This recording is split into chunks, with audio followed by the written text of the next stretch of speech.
Back live in Houston, Texas for the Southland Conference Football Media Days. Great to have you with us as we roll on to get you ready for the upcoming season. The Southland Conference Football Media Days brought to you by, presented by Levy Recognition and Ready. I'm Randy McElvoy. We're live from the Hilton Post Oak here in Southwest Houston. We'll get it over to Maddie Morris. We'll hear from the UIW Cardinal players here in just a moment. But hey, right now we're moments away from hearing from their head coach. But let's take a look at this video. Take a look at the Cardinals.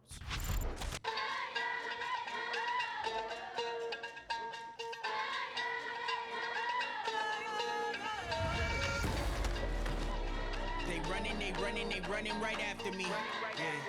Cause I'm number one, so that means everyone come after me. Hey. I'm at the top and they pray that I fall. Call me LeVar, the way that I ball. They want a little, but I need it all. Yeah, yeah. Had to finesse through the matrix, I'm here to take it. Beat all the odds like we just gambled in Vegas. We gonna make it, it's so amazing. Gotta stay real through the fakeness. People like seasons, they changing. That's just a part of the greatness. Greatness, greatness. That's just a part of the greatness. Chasing the Benjamin Franklin, they was all waiting. I had to go out and take it. Take it, take it. I had to go out and take it. Chasing the Benjamin Franklin, determination. That's just a part of the greatness. All right, that is a look at the UIW Cardinals by the numbers. Head coach Eric Morris. We'll hear from him in just a second. We'll enjoy his comments. Fourth season at the helm of the Cardinals program. Starters returning this season. Look at the numbers, 24 in all, 10 on offense, 10 on defense, 4 special teams. Last year, UIW was 3-3 in conference play. They'll open at Youngstown State in their season opener just around the corner. Pleasure to be joined here as we continue on with Southland Conference Football Media Days by head coach Eric Morris. Coach Morris, good to see you. Welcome to Houston as we get ready for another season. I know that you guys played in the spring. Off season was short. Here we go again. You ready for it? Yes, sir. Great to be here. Great to finally get a little normalcy in life and get the kids back and see everybody and be able to shake hands and not feel weird and awkward about it. So great to see everybody. Tell the folks at home and just dive in a little bit about what your takeaways were from this past season, preparing for a season for that matter in the spring after dealing with COVID, just to get a football team ready to play a season schedule.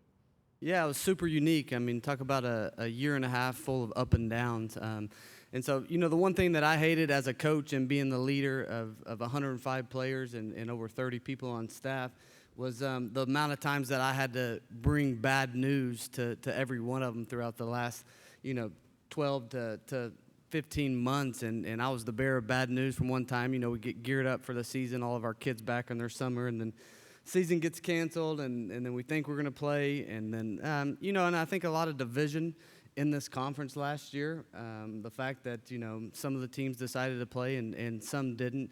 And so was really happy with the way our administration handled things, keeping our players' safety first and foremost, but I think it taught us a lot. It taught us how to deal with adversity on a lot of different levels. And I think, college football, there's so many changes going on right now with the COVID era, and then inserts the transfer portal, and then inserts the NLI, and so many things that are evolving at a rapid pace. And I think that it's important for us as leaders of these programs to kind of keep up with the times.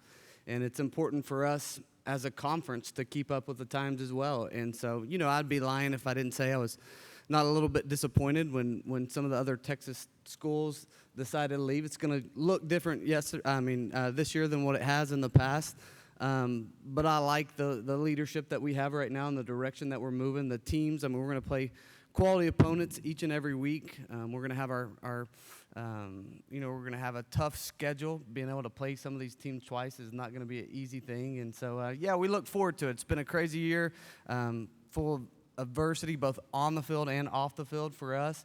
And look forward to watching these young kids for us kind of prevail through it and try to become victorious on the field. What was it like dealing with all that last fall and just to get them ready with new faces in the program, all the pieces that had to come together, and yet you guys came out of the gates quickly playing really good football, winning your first 3. 2 of those came on the road.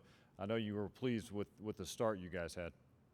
Yeah, and I'll start a little bit in the fall. I felt like for the first time in my career, I was doing a lot of other things besides being a football coach in the fall. I mean, as many meetings that I had with our administration and our doctors and put all these safety protocols in place. And then, I think it took the relationship aspect out of football, the camaraderie that we love so much, and being able to really have these personal relationships with both your players and your coaches and come together in the locker room. We weren't able to do those normal things, and so it was unique trying to bring all these kids together for the first time, especially our newcomers last year. I mean, I feel sorry for the freshmen we had last year. I mean, they'd come to practice from 8 o'clock to 10 o'clock in the morning. They go off to their dorm rooms and do Zooms all day, and they really weren't allowed to leave. And so for us finally to get back to normal, pushing forward a little bit to the spring, we were the tale of two halves. I mean, we came out extremely strong.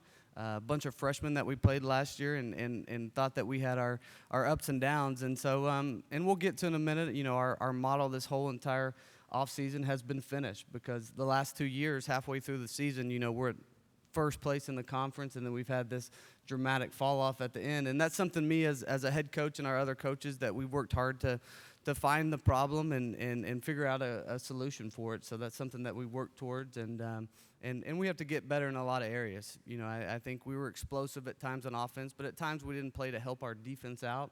And so, I think you'll see a little bit more of a balanced attack this year, added some tight ends to what we're going to do, maybe run the ball a little bit more. But we have a great freshman quarterback that we trust to have the ball in his hands. So it'll be a lot of fun this year watching year two. And we'll hear from Cameron Ward and your players here in just a few moments. I want to ask you, and I had a chance to call a few of your games last year, and you were telling the story of making the decision at quarterback, if you can, just the progress that Cameron made when he arrived and how it led to him leading your offense.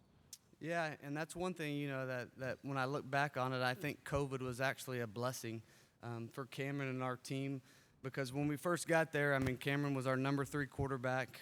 We had 2 guys in front of him, and we had to practice in unorthodox ways when we started fall practice. And so we actually couldn't touch the defense, so we'd go out on air, and the 1s, 2s, and 3s would all go. And Cameron did not play in the spread offense.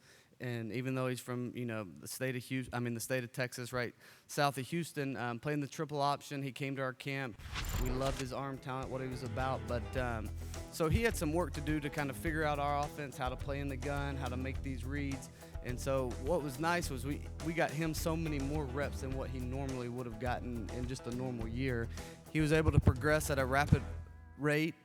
And, I think when we finally started figuring out as coaches is when we started doing some live segments. Anytime we put the ball in his hands, the ball seemed to move, and we scored touchdowns, which is a great thing when you're playing quarterback. And so we kept giving him more and more opportunities. And then, we scheduled a late game with Arkansas State last year.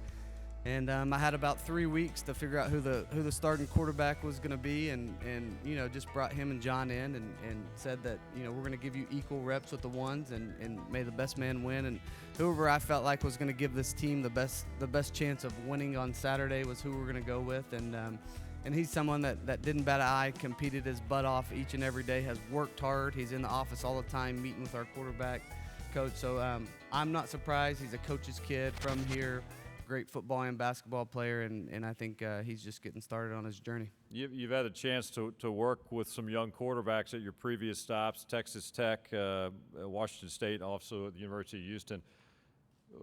Obviously, he's got a lot of football ahead of him. What's impressed you the most about the way he's been able to grasp your offense?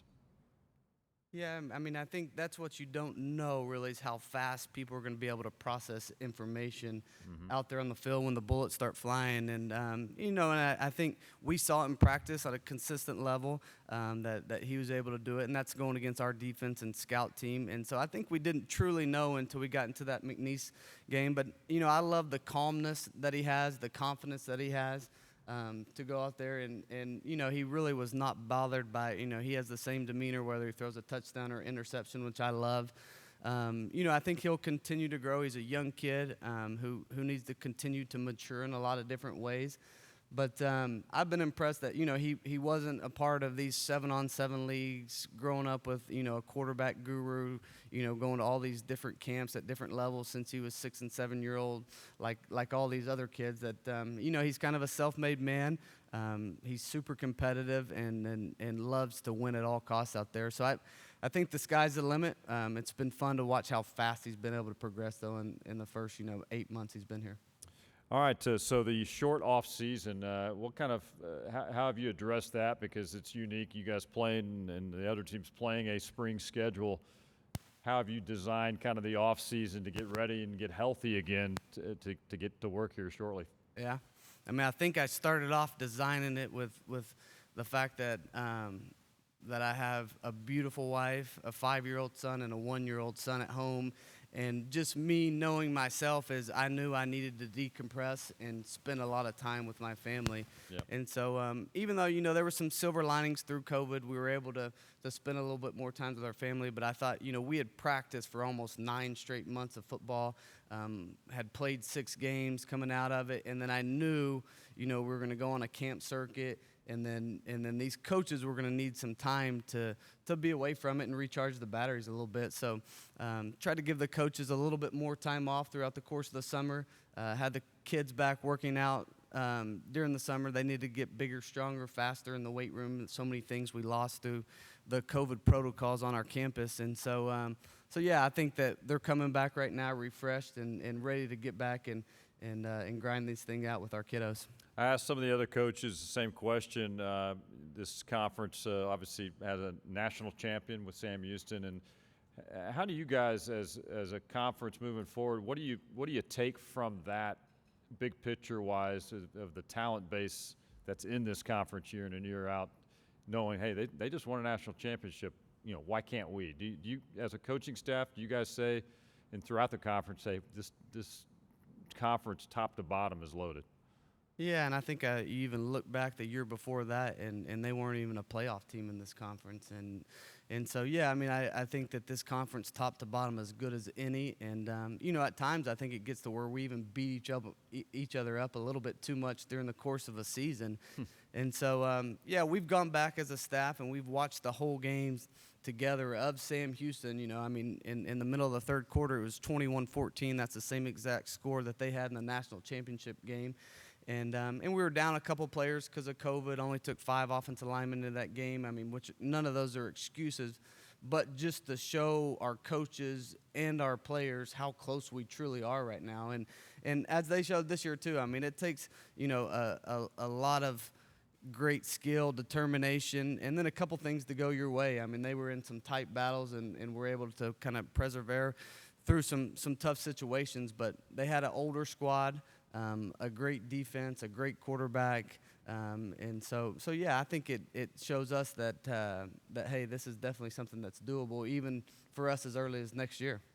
All right, we're going to open up to a couple of questions for Coach Morris before we hand it off to the players and Matty Morris's interviews. If you have a question, we'll get a mic to you. Just raise your hand. We'll get to you. I want to ask you, Coach, since the day you arrived at UIW, you put your plan in place. Now 4 years in, you pretty happy with the state of the program right now and where it's come? Yeah, I think so. And there's a lot of mistakes I've made along the way, and a bunch of things I've had to learn and grow on. And so, this year I think this is going to be our most complete roster. I think we're going to have the most depth that we've ever had. It's been kind of interesting to figure out how you get your 63 scholarships to maximize and get more guys on your roster. So, this will be our first year. We're going to be up to 85 guys that are on scholarship this year with our 63. And so yeah, I'm happy with the way we've kind of figured out our own little unique way to build a roster and to get the depth. The depth issue at this level is something that's totally different than the FBS level in my opinion. And so we've got it to a point right now where, if we lose, one guy, we're not going to go from, hey, being a pretty good team to, oh my gosh, what are we going to do the next week? So yeah, I learned a lot, made a lot of mistakes, and that's with a lot of help from all of our coaches around me. And I think we continue to grow and figure out ways to put ourselves in the best position to win. All right, got time for a couple questions. Start with Richard. Richard Dean of the Houston Chronicle. Coach, what would you tell someone who's a football fan but they've never really watched the Southland. How would you describe the Southland Conference and its selling points to a fan who just really hadn't watched much of it? Yeah, I mean, I think it's just such a unique and such a pure league. I mean, I think with me having the ability to coach in the Pac-12 and Conference USA and the Big 12, I mean, I think there's so many superficial things that come along with that at sometimes. And then to watch our athletes really work the way they work over the course of a whole season and be student athletes and doing all the small things the right way. And then to go on the road to some of these unique, stadiums in the Southland. We're probably the only school left that's kind of really in a big metropolitan area right now, us and Houston Baptist here. But just there's great talent in this league. The one thing that sticks out right now, we have great quarterback play in this league. I mean, I can name 4 or 5 guys right now off the top of my head who are coming back next year, who are extremely talented. And so it's a fun league that's wide open. I think it's just a joy to watch these kids, the way they compete for the right reasons, and there's nothing superficial about it. Coach Robert Kelly, Tech Sport Publications. You brought back 10 defensive starters and you recruited 5 additional on defense, correct? What do they need to do to take y'all tough step to vie for a conference title? I mean, you got a great defense. What do they need to do? What do you think they need to improve to do? Yeah, we had some holes defensively last year, and that's not a secret. And I think a part of it was youth, and then a part of it is we have to find the right 11 guys that'll be out there and be willing to go to battle and go to war with one another week in, week out. And so I thought we weren't tough enough when I went back and studied a lot of the tape. And I thought at times didn't believe in ourselves. We were in the right – we had the right play call in the right position to make a play. Didn't believe that we could do it and didn't make the play. And so – but love, we have Kalechi and Lebechi, a middle linebacker that didn't play the last 2 games of the year that still led our team in tackles with 42 in 4 games. That's a superstar first year to play linebacker out of right here to the city of Houston. So really excited about what he's bringing to us right now. And then Elliot Davidson, a kid that stepped in as a true freshman. And, I think he had over 30 tackles, an interception, and 3 pass breakups in just 4 games this year as well. And so a ton of youth, but they have a little bit of experience because of the short season. This might be the first time ever in a media day existence that I brought 2 freshmen to a media day, which is unique and gets me fired up because these are the 2 guys that we're going to count on to make or break it for us this year. They know that. I love the confidence they carry. I love the way they've competed this summer, and not only have they competed just on a personal level, but they've competed to be leaders and to bring other guys along with them. So love the youth that we have going the right direction, but definitely need a step up on the defensive side of the ball. Yes. One more question here on the left side. All right, Coach Morris, I'm Ahmad Day from the Garage Apartment Media. Now, you mentioned kind of stretching your 63 scholarships to accommodate 85 players on the roster. You also mentioned being one of the, 2 schools left that are in a major metropolitan area in the conference. I just wanted to know, what unique challenges as far as recruiting do you think you have being a private parochial university? Challenges to it? Are there any advantages? Yeah, I think, just being such a young Division I institution is challenging when, some of these schools in our state have 100 to 120 years on us on how long they've been doing this. And so, I think we have great young leadership and in our athletic department, and we have great leadership from our president, Dr. Tom Evans. And so it starts from the top and trickles down. I think that they are showing us right now that they're willing to support us and put our student athletes in the best position possible to be successful. And that starts with a bunch of little things. And so I like where we're headed right now. But for us, we have to continue to grow our brand. We have to continue to get out in the state of Texas and make the Cardinal Head something that everybody identifies with. And, I'll tell you, when I first got this job, we would go in high schools and not many people knew who it was or what we were about. And now, we're having camps and, they're sold out, 250 kids. We're maxing them out. And every time we walk into a high school or the coaching convention last year, everybody wants to come up and talk about UIW football and kind of where we're moving. So it's a process. It's not easy. You got to start with little things and start doing those little things well. But I think we're on our way right now. It's been fun to drive down 281 straight through the center of downtown and see our markings everywhere on billboards. And so our brand's growing, and and a big part of that's our kids. We're recruiting great kids, great leaders, future kids of America that'll be super successful in whatever they do. And so we'll continue to build this step by step, but a big part of it is the type of athletes that we are recruiting. All right, we'll get back to Coach Morris and talk about their upcoming schedule and wrapping it up here in a couple of minutes. But right now, let's toss it over to Maddie Morris, standing by with a couple of the Cardinal players. Maddie? Thanks, Randy. Joined by sophomore quarterback Cameron Ward and sophomore defensive back Elliott Davison. Cameron, you were awarded the Jerry Rice Award this past spring after being named the FCS Freshman of the Year. What do you attribute that success that you had last season to? To my parents, they're my biggest motivators and also my biggest critics, and also to my teammates and to Coach Morris and Coach Lethwich. Without them, I wouldn't be in the position that I am today. When you took over as the starting quarterback for the Cardinals last spring, did you have any idea just the amount of, power and explosiveness that offense had behind you? Yeah, we have playmakers all on the line of scrimmage. So, just getting everybody in the right situation to be successful. And I feel like we do the same thing this year. We'll have a great outcome. Being the leader of that offense, how have you stepped up? Even as a sophomore, there are probably some of those players that are older than you, maybe more experienced than you, but you being that quarterback and leading that air raid offense, how have you stepped up as a leader? Just having a chip on my shoulder, going out each and every Saturday, having something to prove. Coming to high school, I wasn't highly recruited. One scholarship offer, Coach Morris took a chance on me, and I just want to show everyone that he made the best decision. Elliot, you're on the defensive side, so in practice, you guys get to line up against that offense. How does that help make you guys better as a defensive unit? I mean, we have best quarterback in the conference, so as a competitor, I just love, competing against people that are elite, and I'm always trying to, make the team better. And I know he's working every day. I see him putting in work, and then that just helps the defense because he's making the smartest plays he can make, and that's just making us to where we have to adjust.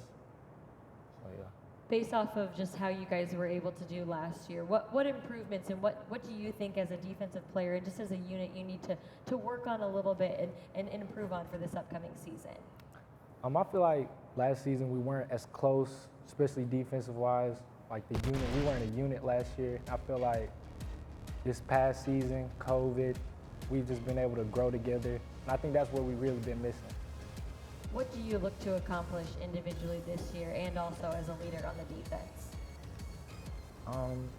This year, I say I want to double the tackles I had last year, at least 5 interceptions, and then I just want to get a conference ring first and move on from there. Cameron, for you, I looked on your bio and it said that you chose UIW obviously because Coach Morris offered you a scholarship, but you just felt like God told you that's where you needed to be. Do you still stand by that, and how do you feel about being able to represent the UIW Cardinals? I feel like it was the best decision I made. I'm a big person on loyalty, and Coach Morris, he showed it to me since I stepped foot on campus. Well, thank you so much, gentlemen. We look forward to watching you, not only this year, but the next couple of years since you guys are sophomores. Yeah. You'll be around for a while, so we wish you the best of luck this season, and we'll hand it back to Randy for Coach's final comments. All right, great conversation. Thank you, Maddie, and thanks to the guys from the Cardinals for being here today. Wrapping it up with Coach Morris. Coach, let's talk about your schedule. You open it up with a tough one on a Thursday night TV game at Youngstown State. What does that mean for your program to play a team the caliber of a Youngstown State, the history they have? Yeah, story program be extremely neat for us to be able to fly out there and our kids kind of to see what it's been like, and I think FCS football is a little bit different up there in Youngstown, which I think it'll be a great atmosphere for them, and maybe we'll adapt to what they do. I mean, we have all 5 offensive linemen back and an All-American running back, so we might go out there and just pound the rock the entire game. Who knows? Well, you got the opener there at Youngstown. Then on the 11th, you've got Prairie View A&M at your place, and then at Texas State before you start conference play. Looking up and down your schedule, talk about some of the challenges and what you're excited most about. Yeah, I mean, the biggest challenge is just going on the road and flying all the way to Ohio on a Thursday night to start the season. And so, and then we're just going to have to take it one game a week. I mean, Prairie View is a great team that's going to bring an experienced roster down to our place the second week. And then obviously traveling 25 minutes up the road and playing Jake Spavital and his group there at Texas State will be a huge challenge for us. I know they've added a lot of great talent this year in the transfer portal, and so and then after that, getting into the Southland schedule, it's just going to be so unique, and week in, week out, you've got to bring your A game, or it's not going to go well for you, and we've shown that. I mean, the last 2 years, it's been interesting to see who we've played well and who we haven't throughout the conference, and then just adding the dynamic of playing people twice. I mean, I think there's a reason hardly anybody in the NFL ever goes undefeated, and I think it's just hard to beat people twice in a year. And so, they become familiar with you, and you're going to have to be creative a little bit on how you're game planning, and whether that's signaling or whatever you have. But unique challenge. Look forward to it each and every week. We're going to have to bring it every week, though, if we want a chance to win this whole thing this year. All right, well, best of luck this upcoming season. Good to see you again, and I know you're excited about the new season. It'll be here just around the corner. Thanks for having me. Awesome. Head coach Eric Morris from UIW Cardinals getting ready for what they hope is a big season ahead in San Antonio. All right, we're going to take a break here on the Southland Conference Football Media Days. When we come back, the Huskies from Houston Baptist. Stick around.